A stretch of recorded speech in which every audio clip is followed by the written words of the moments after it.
Hey hi. Hi. రోజు ఈ టైంకి వస్తుంటారా ఆఫీస్కి? అంటే ఆఫీస్ 10 గంటలకు ఉంటే 11కు వస్తే బాగోదు కదండి. అంతే కదా. ఇటు ఇవ్వండి, నేను పట్టుకుంటా. It's okay. అయ్యో పర్లేదు ఇవ్వండి. పర్లేదు. అలా కాదు, పర్లేదు నేను పట్టుకుంటాను. పర్లేదు. హే గివ్ ఇట్ టు మీ. పర్లేదండి. పర్లేదు ఇవ్వండి, అసలు ఈ మధ్య చిక్కిపోయారు, ఇవ్వండి. ఏమన్నారు? అదే జాయిన్ అయినప్పుడుతో కంపేర్ చేస్తే కొంచెం తగ్గారన్నాను. అయితే ఇది కూడా తీసుకొచ్చేయండి. ఇందాకేదో అన్నారు, మళ్ళీ చెప్పరా ఒకసారి? అదే అండి, జాయిన్ అయినప్పుడుతో కంపేర్ చేస్తే కొంచెం తగ్గారన్నా. అంతే అంటారా? ఇందాకేదో అన్నారు, మళ్ళీ చెప్పరా ఒకసారి?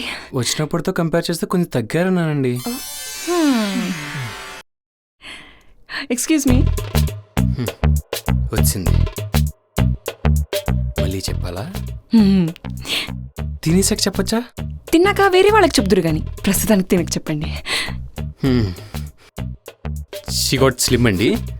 When compared to the joining date she got slim అండి, అంతే. హాయ్. ప్రశాంత్ సిగరెట్ కూడా తాగనట్లు.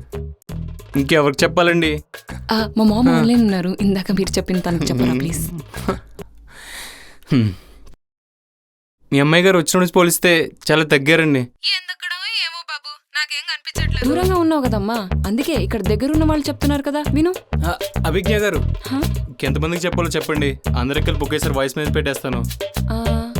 ఆలోచించి చెప్తా. Going to discuss about our economical growth rate. అంటే అందరికీ వాయిస్ నోట్ పంపిస్తే స్పామ్ అనుకుని ఓపెన్ చేస్తారో చేయరు. ఇప్పుడు ఎలాగో అందరు ఒకటే చోటు ఉన్నారు కదా, ఒకసారి చెప్పండి.